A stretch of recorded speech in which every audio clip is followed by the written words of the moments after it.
back, folks, to Zupi, the Autotelic Mindset podcast. I'm here with Canadian Olympian Brodie Seger, Alpine skier, just recently competed in the, I want to say 2020, but 2021 Winter Olympic Games. So welcome on board here. Thanks a lot, Ryan. Yeah, happy to be here. Brought in at a young age, skiing as a toddler and kind of made your way through the ranks. So maybe just start off by saying how you got into the sport and introduced to this specific area of your sport. Yeah, so skiing for my family was just a hobby thing. Both my parents grew up with a little bit of just recreational skiing in their lives. Both happened to be at Whistler, and that was something that they just wanted to get me and my younger brother into as well. It was just a family thing. So around the time I was born, my parents were also looking to find a condo in Whistler so that we could kind of continue that lifestyle and head up there on the weekends and ski. And in the summertime, it was all about mountain biking. So for sure, an active outdoorsy family, but my parents didn't have any background in competitive sport. There's some of my mom's cousins on that side of the family who actually had some experience in ski racing, so that was basically the only connection we had to the sport. But skiing for me just started, as soon as I could stand on skis. Basically, my dad would just push me down the very bottom of the Whistler ski out there. So got us started from a super early age, and I just started in the ski school program at Whistler because that's kind of just what you did with your kids, like teaching them to ski, So that was our weekend family thing. I used to beg my parents to check me out of ski school early so I could go rip around the mountain with them.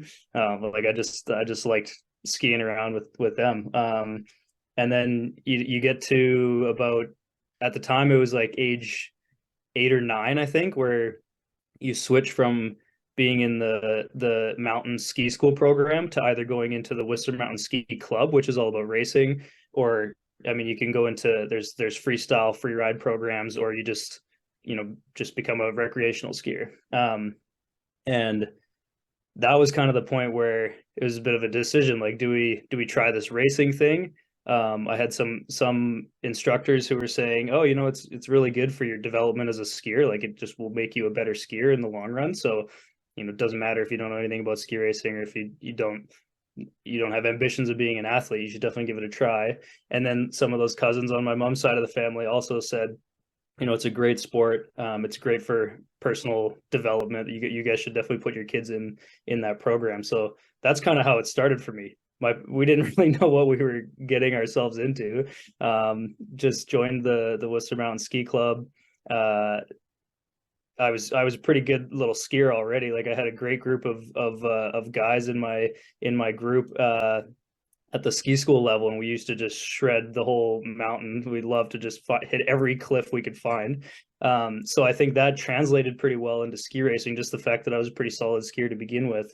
And so I started to, have some decent success fairly quick, like, for a 10-year-old kid. It's not like the level's super high at that point, but and I think that's kind of how I took a liking to it, though, and getting a bit of a taste for speed. And also I think it just, I'm the type of person who likes to be,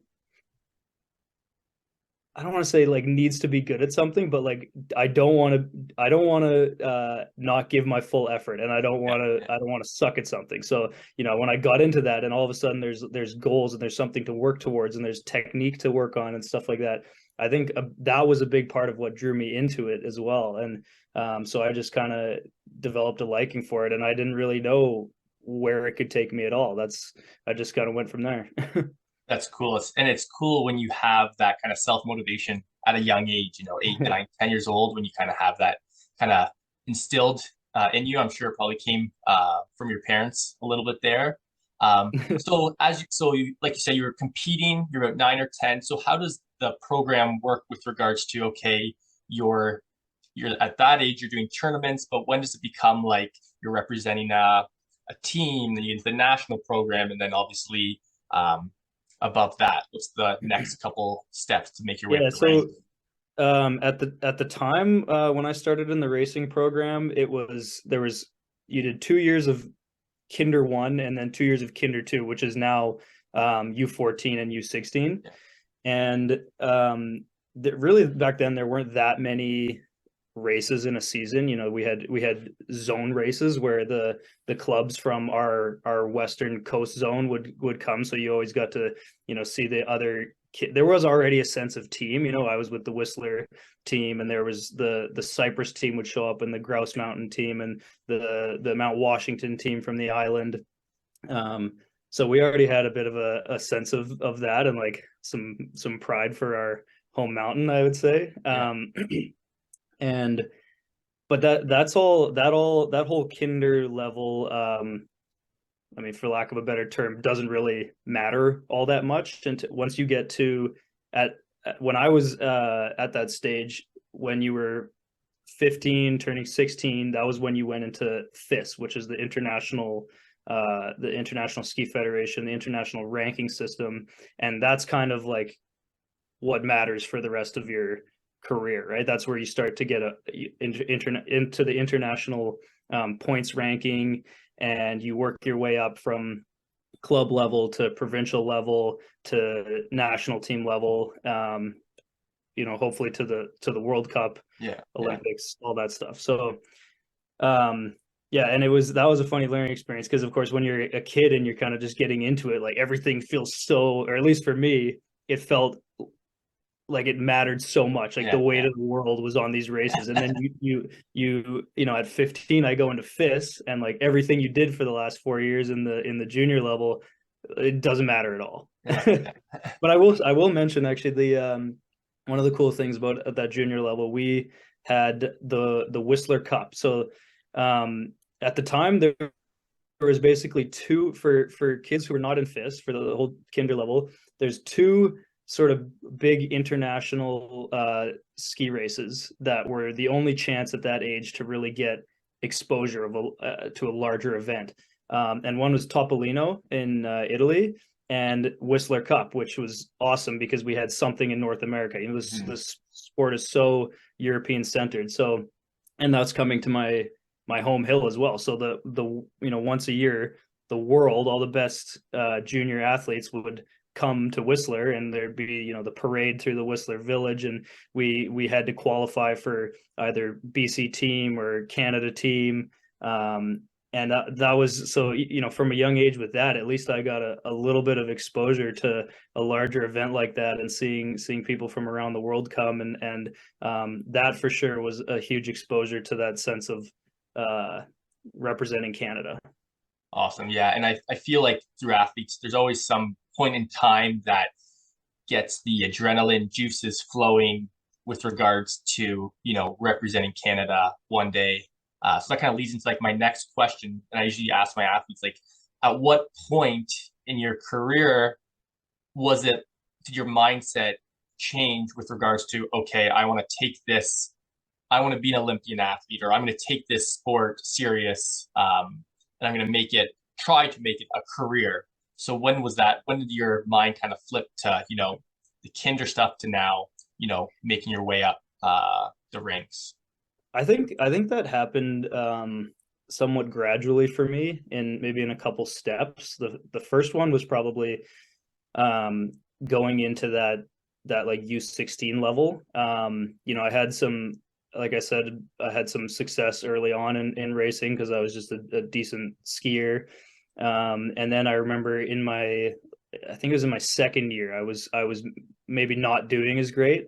And the province had they started a B2B program where they picked the, you know, the best like prospect athletes in the province, and they started taking them to summer camps and doing extra training.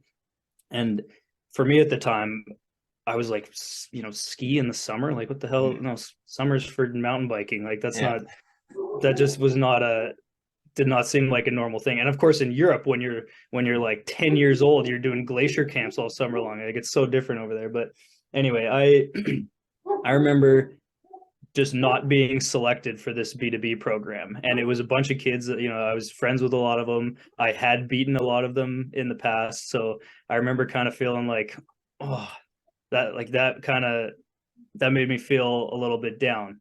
But I had this coach at the time, going into the sort of U16 level, who was an ex-national team athlete, Jamie Finlayson, and wicked skier. To we'd rip around and we'd be doing drills and stuff, and he's demonstrating all of them for me, and he's just laying it over on his edges. And I thought, oh man, like it was just an easy guy to watch and be like, yeah, I want to ski like that. And he was the first one who kind of he sort of put it to me like, okay, what are you gonna do now? Like, are you gonna work your butt off and get back there? Like, you can beat all these guys. Are you gonna take that extra step, or are you just gonna fizzle out? Like, what do you want from this? And he was kind of pushing me towards doing my first summer training camp, which is what I did. We went down to Mount Hood in Oregon for the first time, and it just felt like that was the first moment where I sort of stepped up. I consciously stepped up my commitment to the sport and thought, okay, no, I do want to give this my best effort. I know, I didn't get taken to that B2B camp, but I can beat a lot of those guys. And well, sure enough, what happened is I came back the next season and I started, I was podiuming and winning a lot of the sort of the bigger zone races and like provincials races. And I remember thinking it was so funny. There were some people that were like, man, who is this guy? Like, he wasn't even B2B. And I was like, I've been here the whole time. Come on, like, screw you guys, and so that was a huge step for me. That was very validating, and that also gave me a sense of like, okay, this is what you need to do to like take another step up to the next level. But I wouldn't say it was that early that I started to think, maybe this could be my career. Maybe the Olympics or something like that can be my dream. I think the true belief in those types of goals sort of came more slowly over the next bunch of years as I made as I went into FIS and then moved on to BC team after my first year of FIS. And I'm really thankful. I had a lot of coaches and people along the way that probably believed in those things for me a lot more than I did myself. I think it was just innately not that natural for me to believe in those things, not coming from like a competitive sport family or anything like that. It was, everybody asks you, oh, you going to be in the Olympics one day? And you say, yeah, sure, of course. But deeper down, I think it's harder to actually believe those things. And for me anyway, that felt like more of a process over my 3 years with the BC team, starting to really believe that I could make the national team level. And then once I'm national team, like, okay, now it still took me a little while to believe I can really make it at the World Cup level. And now all of a sudden those things that I was never really that sure about, like the Olympics and World Championships and competing on the World Cup circuit, are very much in reach. And I think that's an ongoing process for me. That's just the type of athlete I am. Yeah, and it's funny because like you said, the belief maybe wasn't there right away, and you keep repeating the word process. It's such a process with especially Olympic athletes, 4 years, like you said, starting back when you're younger. And I always say these people that come into your life, coaches, mentors,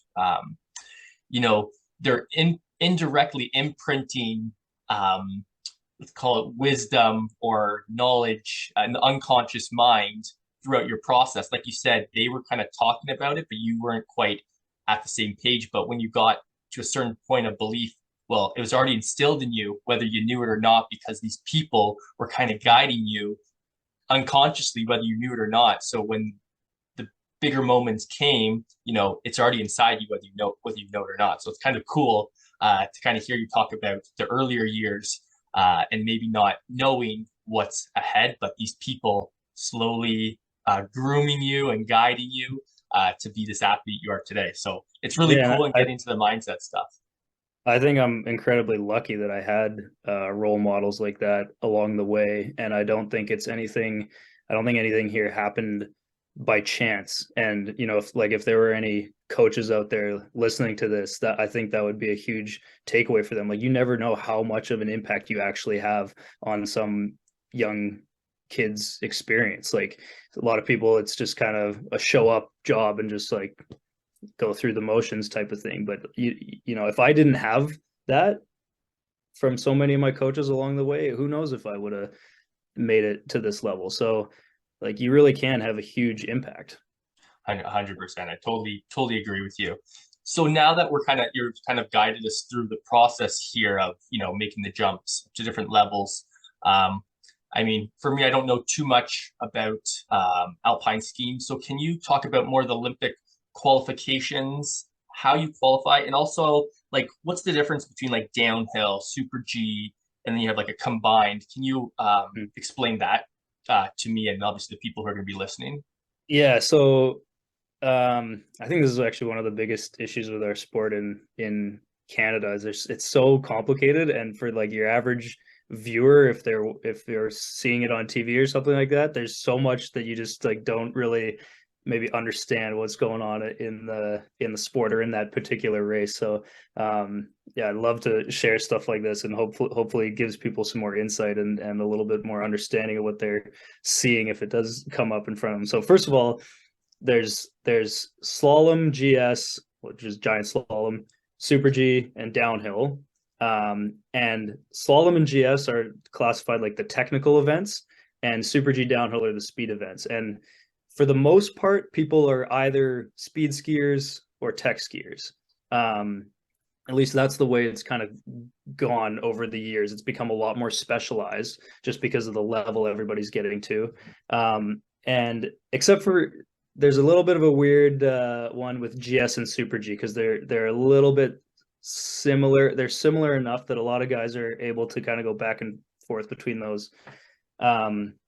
But it's all about the size of the turn. So slalom gates are anywhere between like, I don't know, 7 and 13 meters apart, let's say, and they're just single poles.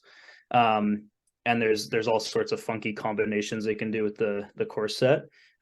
GS gates or GS courses, that's where it goes to the paneled gates, and those turns are anywhere from, let's say, 23 to like 30 meters apart. Super G's just a step up from that, more like 45 to 55 meters, and downhill is more or less just going with the flow of the hill. So it's the fastest, speed goes up with each event, and downhill's the fastest.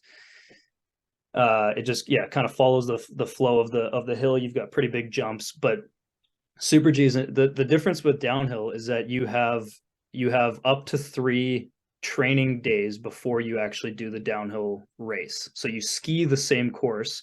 It's the same as a race format. Like, everybody goes in order, gets one run. For usually they only try to do 2 training runs. There's usually 3 scheduled just in case there's something funky with weather. But apart from downhill, every other event, you get to inspect the course in the morning, and then you got to charge at full gas. So and Super G is an interesting one because it can be pretty similar speed to downhill, but you only have one shot to inspect the course, figure out where you're going, and then send it full gas. On the only other thing is that GS and slalom is combined time of 2 runs. So they do 1 run, reset the course, you get to inspect again, do a second run. Combined is still an event that's usually it's either, depending on the hill and where they're having it, it's 2 runs combined between either a super G or downhill run and a slalom run. And combine's a bit of a weird one because it used to be back in the day when so many more athletes did all events. That was like the ultimate challenge, the ultimate event to win, because you could do it all. But it's because of how specialized the everybody's getting, and how specialized all the events are getting. It's kind of been slowly getting phased out, and pretty much only happens now at Olympic Games or World Championships. Because it's just, I don't know, to be honest, people just treat it a bit more like a joke because, like, you get some guy who only does downhill all year and then he gets tossed in a slalom run. Like, he doesn't stand a chance against guys who ski slalom and can just Yeah, like get by in downhill. So yeah, people that just don't, it feels like they don't take it quite as seriously these days. gotcha. Um, yeah. So, but in terms of like qualification for Olympics and stuff like that, I think our sport is actually, it's interesting how differently the athletes view that stuff because I think your average person thinks that the Olympic cycle and that 4 year cycle is the most important thing to every athlete across the board. And I don't think very many ski racers see it that way because the World Cup circuit for us is, it feels like every race is just as important as the last, and there's a few downhill races in particular on the tour that they're the classics. They've been there since the beginning of, since the World Cup started in like the 20s or 30s, and they're extremely prestigious. They're run. We run the same course every year, more or less, more or less the exact same course set. So the guys who have been on the tour for a while have a lot of experience on those, and like Kitzbühel, for example, is like the Super Bowl in Austria. It's that downhill is, for a lot of guys, probably a bigger goal than like winning an Olympic gold. Oh Because wow. if you win that course, that you like, your name goes down in history.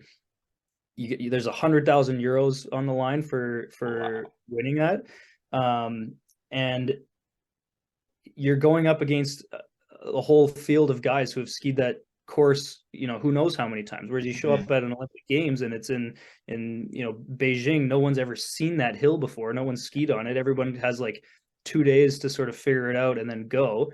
And you know, don't get me wrong, it's still a huge thing, but it yeah, it's, our sport is just funny that way. There's some other things that feel almost just as important. So, and for, also for in terms of our team criteria to just stay on the national team, we have to qualify every season on the World Cup.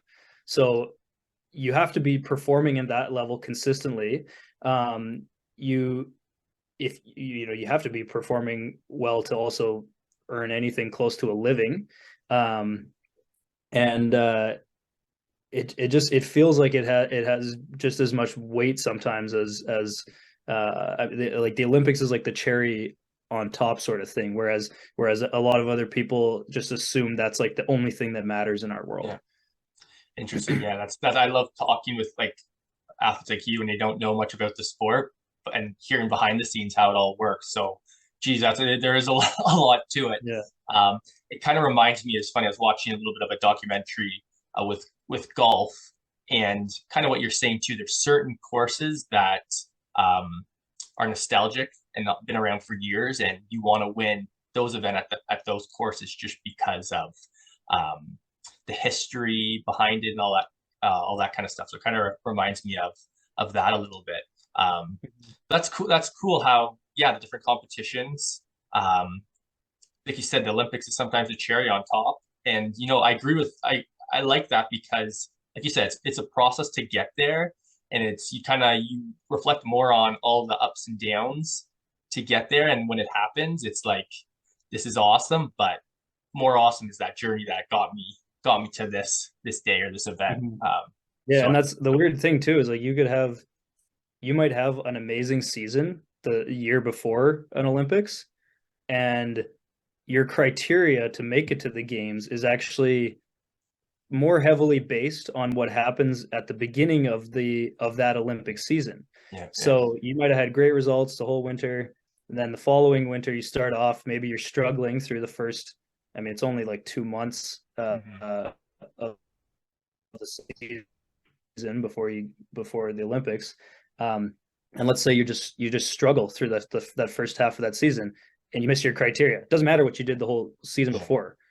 You there's like maybe a couple things, if you were like if you had a world championship medal the season before, so something big like that Yeah. that carries over. But for the most part, like, you got to be performing consistently on the World Cup circuit. And there's a lot of guys too who would potentially put a crystal globe, which is the overall the overall championship for each event through a whole season. They would maybe put that above a single event result, because there's so many variables in our sport, and there's so many guys that on any given day have the opportunity to win, or the potential to win, that it's really a big deal to take a crystal globe in our sport, because that means you've been one of the most consistent throughout the whole season. So, and going off of, consistency, and kind of moving into like goal setting, because I mean, goal setting is huge with regards to, like you say, being consistent. You don't want to have, that dip in your circuit, because the time comes and those points matter, those events matter, and you don't perform. Like you said, it doesn't matter what happened before. So, with regards to staying consistent and at that top level, how do you go about your goal setting personally to make sure you're hitting your check marks and staying on track? Well, we kind of we make goals every year, and kind of go through every level. Like, let's look at some long-term ones and that will include stuff like Olympic Games, or world championships that might be 2 years out. And then step back. Okay, what do you need to realistically do now at the World Cup level to, like, put yourself in a position to achieve those longer term goals? And a lot of it comes down to a lot of the goals end up based on your World Cup start list ranking. So you've got once you come into FIS, you start scoring FIS points every race, and that's the international point system. You can use those points to compare yourself to any other skier in the world. But now at the World Cup level, when you finish a race in the top 30, you score World Cup points. So top 30 results are a huge part of goal setting. You need to be at least in the top 30, because each race, the start list, the first 30 guys who start in the race are only based off of World Cup start list points. So it doesn't matter what you've scored points wise in any race leading up to that. You're never going to start in the top 30 until you accumulate enough World Cup points to get into that top 30. So that's a huge part where consistency comes in. Like, you need to either have like a huge result, where you start, I don't know, 40th and you come 5th or something like that, and that might be enough to put you in there, or you need to be consistently punching into, maybe 15th to 25th sort of thing. And the World Cup, that top 30 on the World Cup start list is fairly protected as well, because you keep all your points from the previous season, and each race you only lose a percentage of those. So it becomes huge that you're always punching in there, because all the guys who are already ranked ahead of you, their points are sort of protected. They're not going away as quickly. So that's where, when we break it down in terms of our goals, and you're looking at the long-term plan, you're like, okay, right now I'm starting 37th in downhill, let's say. Usually I need to finish consistently in the points first of all to get myself into that top 30, and I need to, let's say I do that all through this season, and then I'm starting in there, I've got a better chance each time. And then next season, when I'm starting with an earlier bib number, I've got a closer shot at some of those top results, and then that moves me even further up the ranking. So then the following year, when we're going into World Champs or Olympics or whatever, I am actually now positioned a lot better to have a potentially big result. So, we look at where do I sort of want to be finishing consistently? I want to be consistently in the top 20, let's say. On a top end result, like spectrum. I think I'm capable on like a really, really good day of being top 5. So let's say I get one of those or two of those in the season, like that would be great. And then yeah, and then going forward, like, okay, now when I put in the work for that, now I want to start really reaching for some of those higher results. I want to be on the podium and or taking home a medal, whatever. And when you're doing these goal settings, is it just you, or you're doing it with your coaches, your teammates, trying to map this out? Because it seems like there's a lot that goes into it. Yeah, our team, we do meetings probably 3-4 times a year where we go over a whole it's with all the coaches and staff and just one athlete. So the athletes go through all the meetings individually, and we have an entire like performance plan that breaks down all the aspects of skiing: technique, tactics, fitness, mental performance, and goal setting. And we usually review that 3-4 times a year, and sort of score ourselves on all these things and just check in. Okay, does this feel like this is improving? Does this regressing? What do we want to address more? Are we moving on from that focus we had last time? The goal setting part of it usually probably just happens once a year, preseason. But we regularly try to keep up with those reviews now and then to just see how are we tracking. And I think, I know a lot of other teams and that try to do that same thing. And even when I was on like BC team level, that was always the theory. We're gonna go over things like this a bunch of times throughout the year.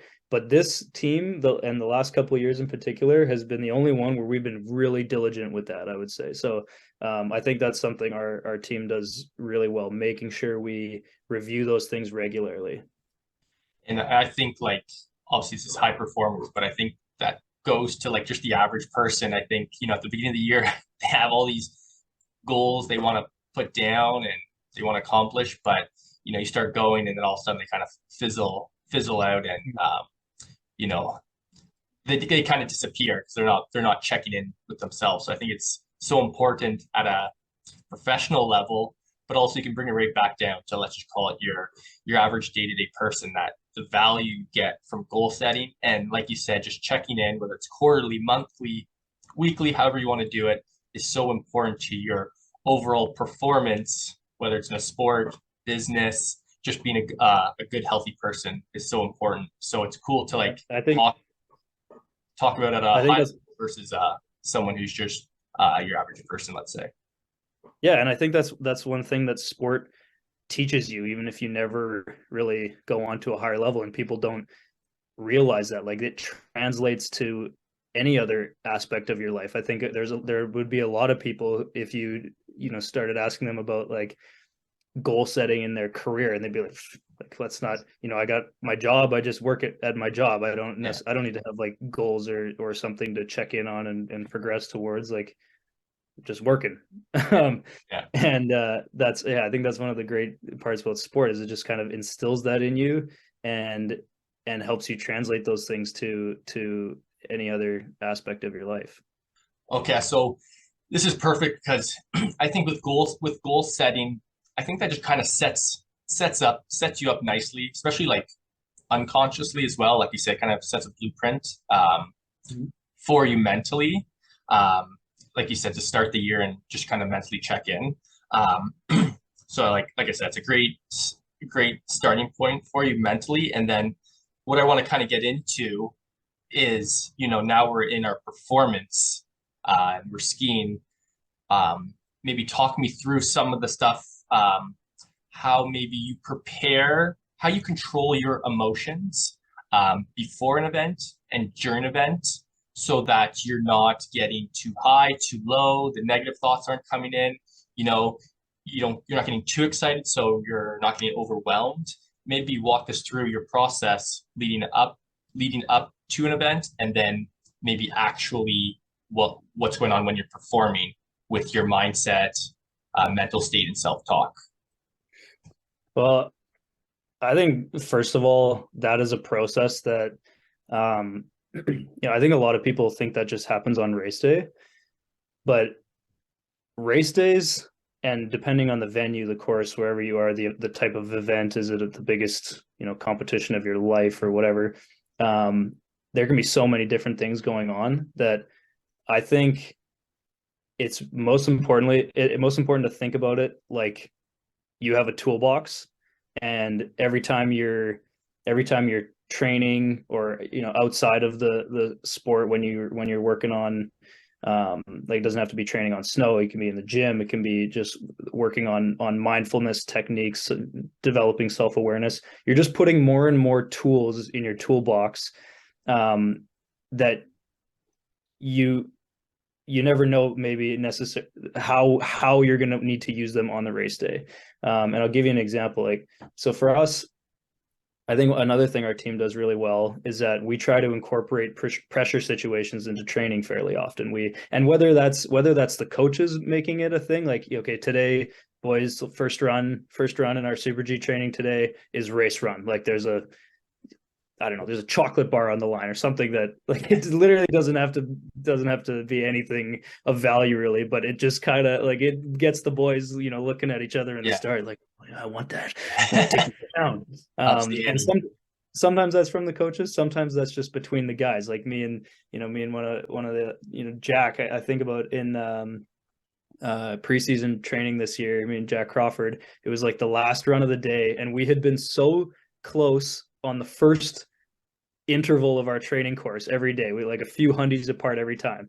So, like, that's not even the full course, but it was just like a little competitive thing that we kind of had between us. And on the last round, it's like, okay, let's see who can take that first split this time. Let's put something on the line.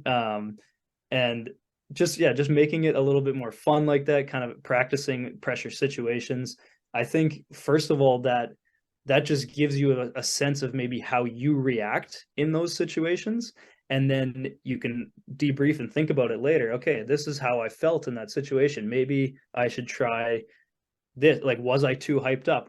Did I feel too calm and I had a hard time getting myself going? I think it's important to try those situations, like, expose yourself to that as much as you can, and then consciously debrief on it afterwards, to think about what you might need and what you might want to work on. I've also been, we have a mental performance coach, so discuss a lot of this stuff with her, and techniques, whether it's with your visualization, or your sort of internal voice, the way you're talking to yourself ahead of of any pressure situation, and how that might affect you. But also, I've also gotten a lot more into learning techniques, like with my breath, for example. If I might need to bring myself up or bring myself down a little bit before the start, something like that I can focus on, that not only does it have a physiological effect in your body, but taking a second, like the last 2 minutes, let's say, before I get in the start gate, to focus on something like that, also quiets down the voices that are talking about whatever else. Like, maybe I'm having a hard time. I can't stop running through this one section of the course in my mind that may be a little tricky, or something like that, or thinking about, oh, I need to ski this way. Like, this is what I've been working on technically, and, like, I need to do that.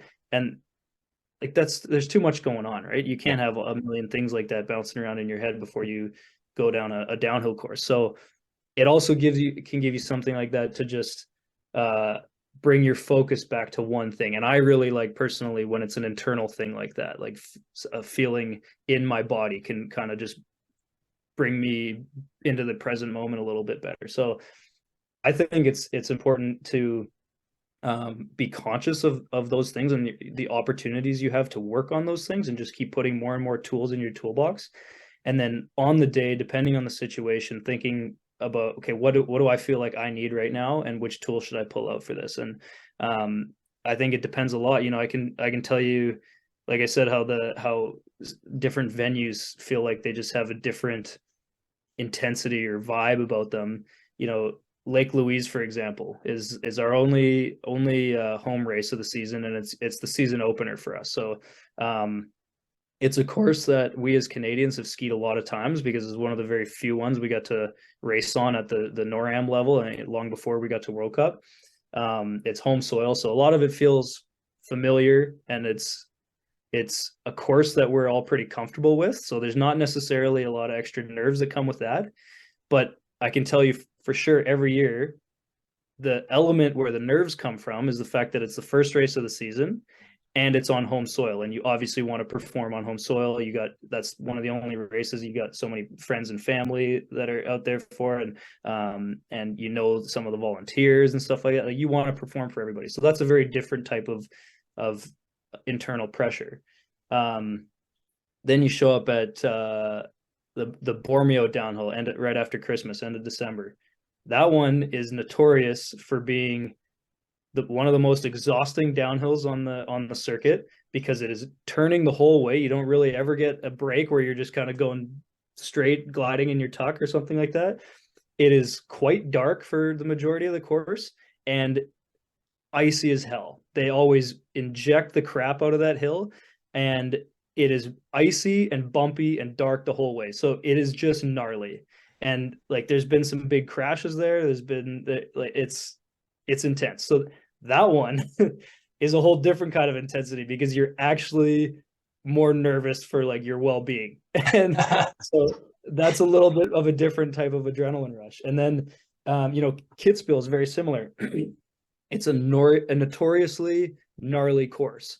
The first 30 seconds out of the gate, you're up to 100 kilometers per hour in like 4 seconds, and then you go off a 50-meter jump, and it's in your face right out of the gate. And it's like the Super Bowl in Austria. There's 50,000 fans waiting for you at the bottom. It's just, the vibe around the whole event is massive. So not only do you feel like you have the adrenaline going and the nerves for just the intensity of the course, but then the scale of the whole event on top of that is just a whole other element. So I find, depending on where you are and depending on what type of race it is, you can feel completely different. Like I sometimes I'm just like a little bit nervous because of my internal pressure and that I really want to do well. Sometimes I'm nervous because I'm like, this course is really friggin' gnarly and I better make it down here in one piece.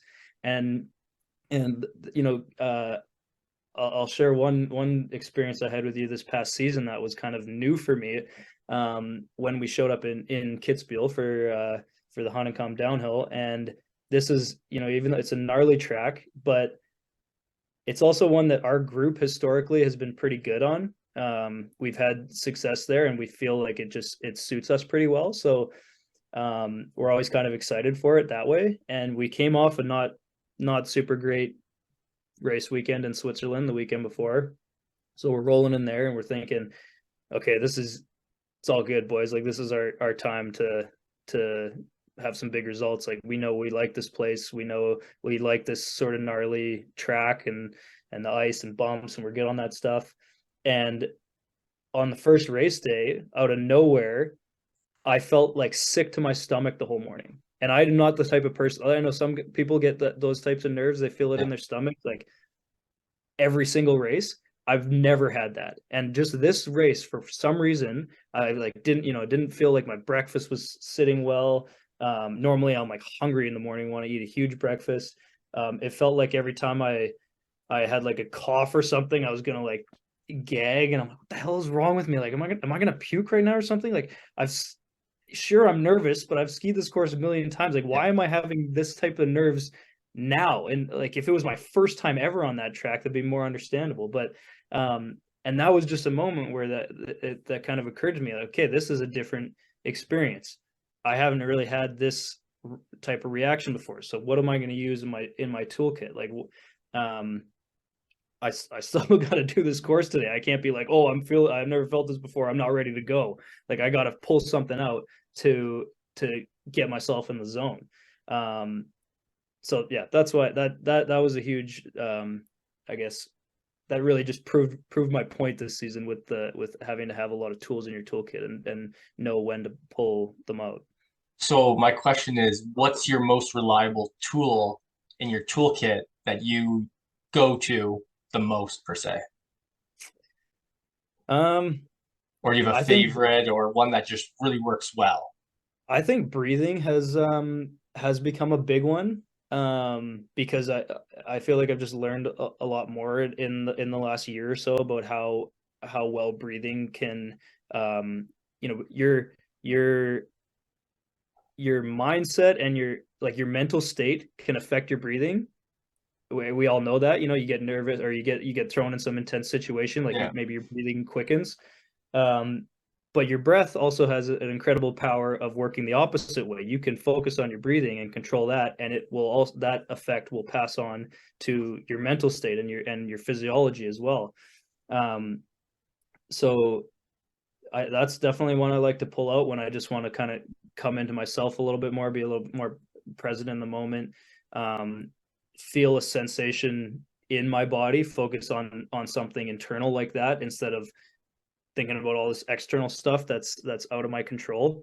Um, Actually, I would say a huge part of all the things I do are to try and bring my focus back to the things that are in my control. Because there's so much in this sport, there's so many variables and things that are outside of your control. Like you might just say one day you have the run of your life, but you had a headwind in one section. Yeah. Sorry, Yeah. Yeah. that's out of your control. But you can't beat yourself up about that or be worried about that going into it, because that's out of your control. So something like breathing to kind of bring me into my body and into the present moment a little bit better, or um just the I think the self-talk and the self check-ins are a big part of it. Like if i'm if I'm having nerves before a race, and making sure I take a moment to be like, okay, what am I nervous about, and what is it making me think? Okay, I'm nervous about this one part of the course that seems kind of tricky today, or seems like it's going to be extra rough or whatever. um what am I saying to myself about that? Like what has the internal talk been about? And is there just too much noise going on? Am I getting in my head about that? um do I need to just tone it back and say, okay, I've skied something like this before. Remember this race where it was similar, and I did it just fine. Like and try to just consciously shift that self talk to something a little bit more trusting in myself, Yeah. and Yeah. thinking about it in terms of the things that I can control. Not like, oh, I need to get through this section this way, otherwise I'm going to be slow. But um, like I know I'm going to come in here and I'm still going to charge this section and be looking for speed, because that's all I can really control. If I make a mistake, I make a mistake, but it's better to come in there and be charging and looking for speed, instead of being all worried about doing it Yeah. well and backing off, because then I'm going to be slow anyway. And what the hell's the point of that? Yeah. Yeah. And like just kind of go over what you're kind of saying, which just for people out there who want to make it to these levels and how important the stuff you're talking about, the mental side of stuff.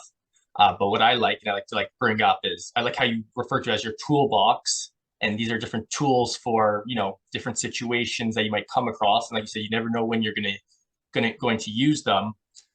But I like what you said, kind of when you were doing your training, like it's a little bit of trial and error, when to use these. You might use one tool, but it might not be as successful as maybe you thought it was. Let's try a different one.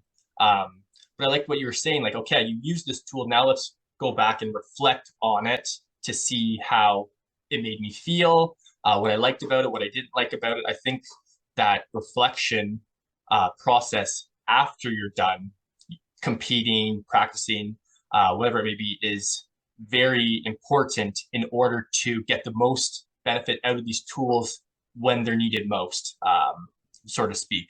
So I think people, they kind of know about these tools, but they're not utilizing them or practicing utilizing them to their most Mm-hmm. capable ability. So I like how you kind of explain that, and the importance and value around these tools that you have when you're I performing. would actually say that I should have mentioned that. I think I think one of the biggest tools that I've also added in the last year or two has been that debrief component. I think that's something that is very underrated. So, a lot of times people, I remember it when I was younger, people, coaches, whoever would say, um, write, have a journal, like Yeah. write down how your race went. Just get in the habit of writing stuff down, whatever it is that you want to do. Just get in the habit of, like, anything is better than nothing. And I feel like for the longest time it was always like, yeah, okay, whatever. I'm Yeah. not a what am I gonna I'm gonna write in my diary? Like, no, that's not, I don't need to do that. Um, but that is something I do consistently now, and I think it's actually been one of the most helpful tools. And I break it down. I might, especially now that I sort of know the majority of the World Cup schedule and I know how it might be going into a certain week, I'll start off by writing sort of a race plan. Like, what can I maybe expect this week, and how do I want to go about it, and what's sort of my plan that I want to stick to, something I can go back to and like check in on. Okay, am I still staying focused on this, these couple things or whatever. And then the biggest thing I've added is making sure I go back after the weekend and debrief on how it went, and breaking down, okay, did I do these things that I wanted to? If so, did it work? Did it not work? Was it in my control? Was it not in my control? Like, maybe I did everything and it was great, but something with conditions or weather or whatever meant it was still not a great result. Whatever. That's still a success in Yeah. my book, because I still did the things that I could control well. So I think that's hugely underrated. Going back and debriefing on what you did, how it went, did you stick to your plan, did it work out, yeah, all that. And I think like that, I think helps with being consistent. Like you said, maybe there's some uncontrollables that you can control, but it doesn't mean it was a fail or it was a loss. It's just that's the way it was. And Mhm. instead of getting worked up about, okay, like let's take that as a win. Let's go on the next race. And like I think that's a big process of I think staying consistent, especially in your sport. Like you said, the controllables and uncontrollables are so um, evident from one extreme to the next, let's say, um, Mhm. that you got to take some of those uncontrollables on the chin, and um, hopefully that the tools that you're pulling out and the trust you have in the process and your technique and your coaches all um, will shine in the moments it needs to shine when Mhm. you're performing. Uh, Saying that, like we said before, you're an Olympic athlete. Maybe talk a little bit about your experience at the 2021 Beijing Olympics. I know it was a little bit of a different year, but nonetheless, you are at the Olympic Games and you're competing. So maybe Mhm. just talk about a little bit about your experience inside your sport and also outside your sport, and the atmosphere and energy that went along with it. Yeah, I thought it was a really cool experience, for a couple different reasons. First of all, getting to China and getting to the Olympic Village, um, get opening up the whole kit of Olympic gear, and like the whole, everything about it was just really exciting. First of all, you're like, okay, this is real, and this is you know taste of something you've been thinking about for a long time. Um, and one thing that stood out to me was just sort of the spirit of it all. Like, it does feel different, being part of Team Canada, the Olympic team, versus Team Canada national ski team. Yeah, yeah. And the reality is, a lot of people recognize that a lot more as well. Like, you wouldn't believe how many people sort of come out of the woodwork that you haven't talked to or seen in years, and they're like, "Oh my God, you're at the Olympics! Like, that's amazing!" And you're like, "Okay, well, I've been like slugging it out for a while, and like nobody really had any clue about what was going on." Um, but yeah, just that sense of, like, there's a huge team spirit, and you feel that, and it's really cool. And also being in an Olympic village with other athletes from other sports, has a really cool feeling to it as well, because I found it gave me just a big better sense of perspective. You know, you're talking to other athletes about what's going on in their competition schedule and how their training went, and then going into their competition, how are they feeling and whatnot, or after their competition. You can you can build off their vibe, you can kind of learn from what's going on with them too, and you get a look at something. You know, we bounce around in our ski racing bubble, and especially I gotta say that was super exaggerated because of the pandemic. Like, we were really much bouncing around in our little bubble and closed off from so much of the world, that when we got there, even though it was like total crazy COVID protocols, it was the first time in a while where I felt like, you know, our world has expanded a little bit more, and we're talking to other athletes and Yeah. what's going on in their lives, and that was really cool. um so that just felt like a big event and a big experience to me. And it's funny because I've had a lot of other athletes who were who had previous games experience, or just ones who were at because there's 3 villages in Beijing, and so ones that were at other villages. um Ours was the smallest village. First of all, there's only alpine, bobsled, luge, like just the sliding sports and the alpine sports. And so I'm there thinking it's this big cool experience, and everybody else is like, okay, first of all, dude, like, this is nothing compared to a non-COVID games. Like, they would have been next level, you know, like, this is just a sliver of it. The second of all, like, there's only like 3 sports here. Like, the other villages are way bigger. Or think about a games where all the sports are in the same village. Like, that would blow your mind. And I'm like, Yeah. holy crap, that would blow my mind. Like, this, I thought this was a big deal, you know. And this is, everyone's like, oh, this is actually not even nearly the same thing. So, it like, that was, it, in some ways felt like it was just a taste, and I would love to be there again, and get more of the normal experience, let's say.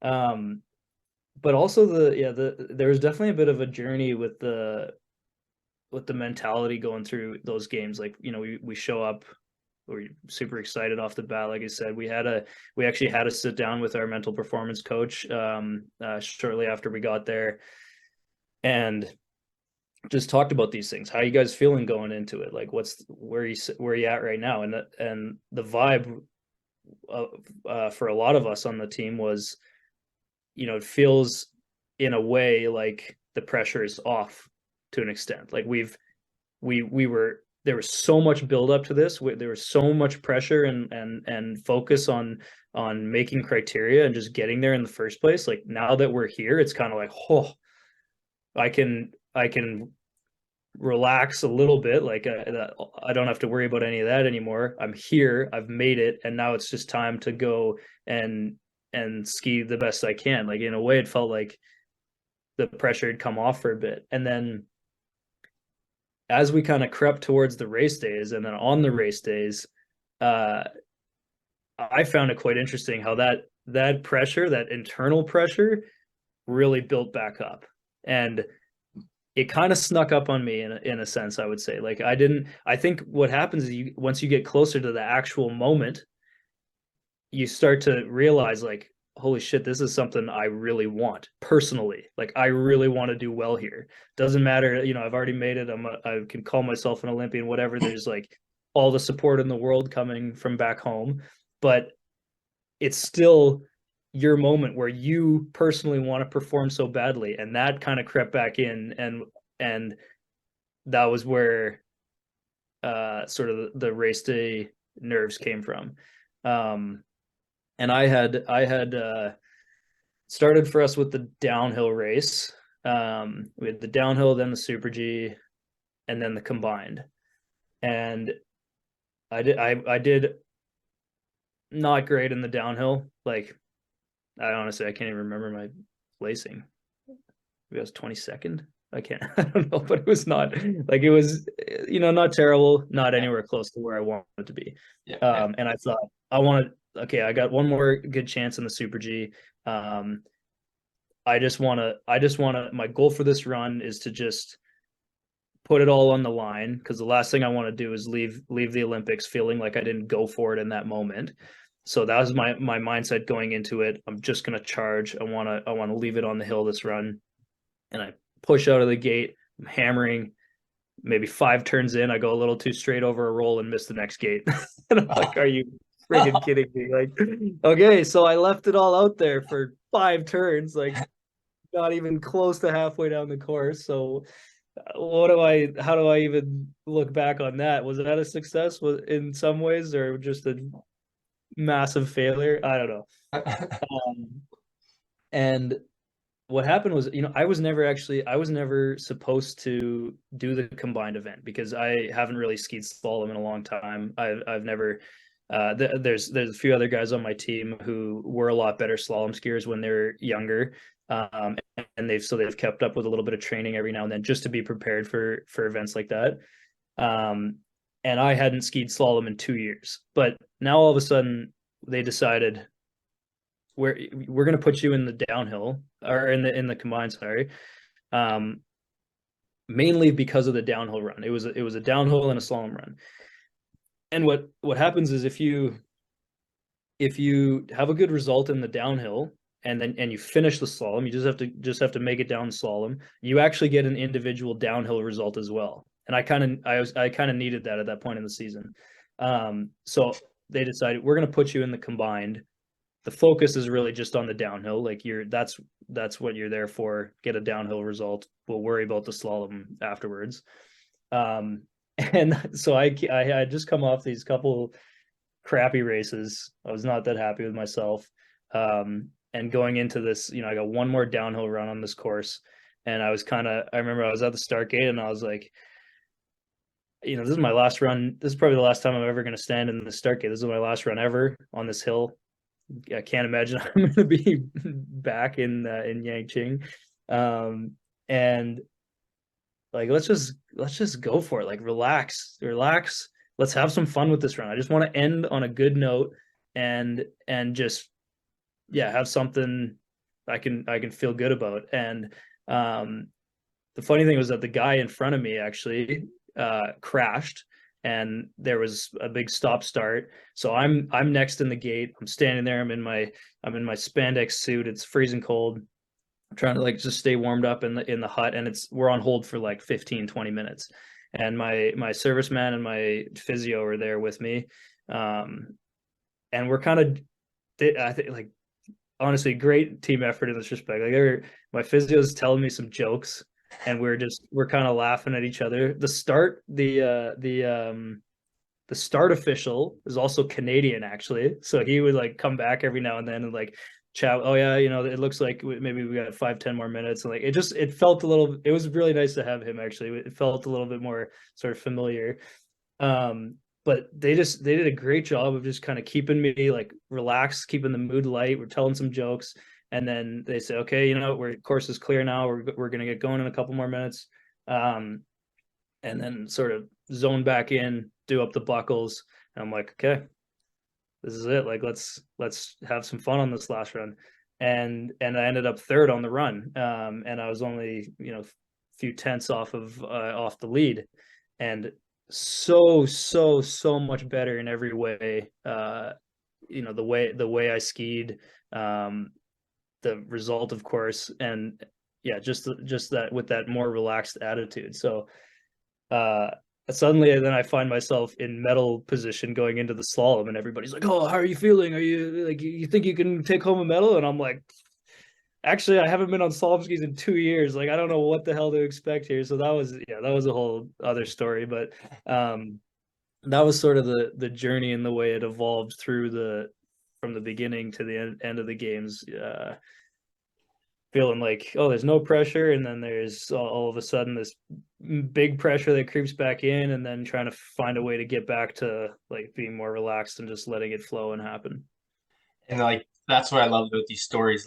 That's 1 or 2 days of how your emotions went up and down. Like obviously, like you said, when people watch the event, they don't hear or feel or see any of this. So when someone can put that into perspective and be like, okay, like this is just how hard it is to, perform at this level And kind of like, well, it's funny. We're kind of making like a full circle here. Because at the beginning, we talked about people coming in to your life or periods of your life that are giving you an impact. And for your last race there, like some of your physio coaches, this gentleman, the service guy, like they came in at a specific moment and just relaxed you, something so simple for that time. So it's funny, we're kind of making a full circle of the people that come in your life, whether it's a short period of time or long period of time, that play an impact on your career. In this case, your last event, just,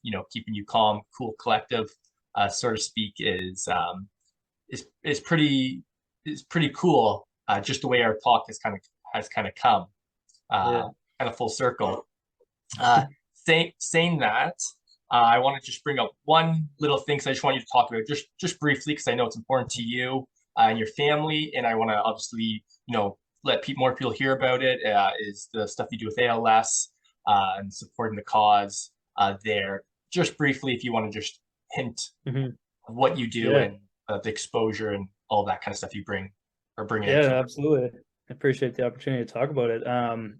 So back in I think it was I can't remember, it was late 2012, early 2013. My dad was diagnosed with ALS. And that was obviously just a huge shock to our whole family, and not just because of his our dad, but because he was a family doctor. He was, like I said, avid mountain biker, avid skier, health, just like the epitome of a healthy guy. And we're like, how is this possible that he's being diagnosed with something like this, like the one of the healthiest people we know. Like it's not, it just doesn't make sense. It's not fair. But when someone's diagnosed with ALS, the life expectancy is like 2 to 5 years max. So we're thinking right away, like, I can't, this could be really quick. We don't know what to expect. Luckily, my father's version of the disease is progressing very slowly, and he's still here over 10 years later. So we're incredibly lucky that way. But there was a big process there where our family had to digest that, and also for me and my brother to figure out sort of how that added element fit into racing and continuing to perform, and like it's interesting what that can sort of put you through, and in terms of like, does it make you feel more pressure, or I think it would be a different journey for everybody, so I can't say too much about that. But anyway, we that took a while to sort of process and digest. And after a few years, what ended up happening was my brother was trying to help my uncle get into shape, and they decided he was going to run the BMO half marathon in Vancouver. And they found out you can run for a charity, and they decided, well, we're gonna raise money for ALS, and a bunch of groups raise money for ALS and do the run for them. But my brother's team ended up raising the most money out of any group that was running for ALS. And they got recognized for that, and it was just really cool to see him have an impact on that cause, and raising some money and some awareness. And I thought about that for a while. I was like, I want to do something like that too. And I didn't really know how, or what the best way to do that was going to be. And uh, 2 years ago, I had the idea of, a lot of guys on the World Cup tour do custom helmet paint jobs.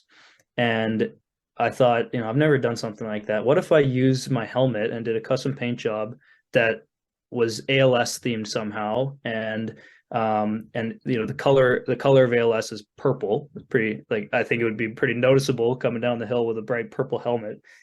And I was trying to think of how I could sort of make it something that people could kind of get more involved with and get behind. And I decided to come up with a competition where people can submit a helmet design that's ALS themed. Got to feature the color purple and stuff like that. And I'll pick a winner. My headgear sponsor, Haywood Securities, was they've been awesome in supporting this initiative and threw in $1,000 prize for the winning design. And I get that one painted on my helmet, and I wear that for the whole season. So that was where the Helmet for Hope project was born. And there's also a fundraising component of it just on the web page, where I'm just asking for donations, and it's incredible. The first year I had no idea whether something like this would get, maybe I get like a couple design submissions. I had no idea whether it would work at all. And I couldn't believe I had over 30 submissions in the first year, and we had over $18,000 raised the first year. Now with both years combined, we're I think around $32,000 raised for ALSBC, and Project Hope out at UBC.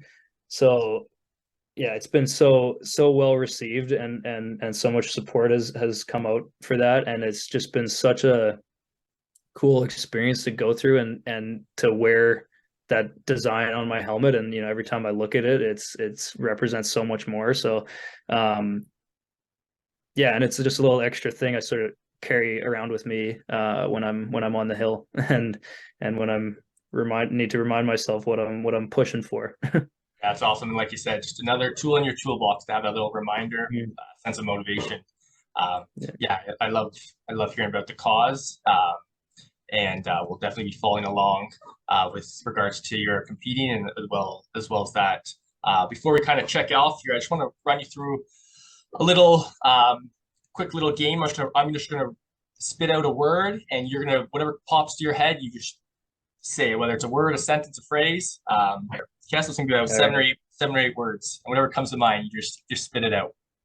Goal setting, Necessary. sport culture, A lot of words come to mind there. I'd say key. yeah, athletes' rights and voice, Important. mental health, Crucial. Olympian athlete, Special.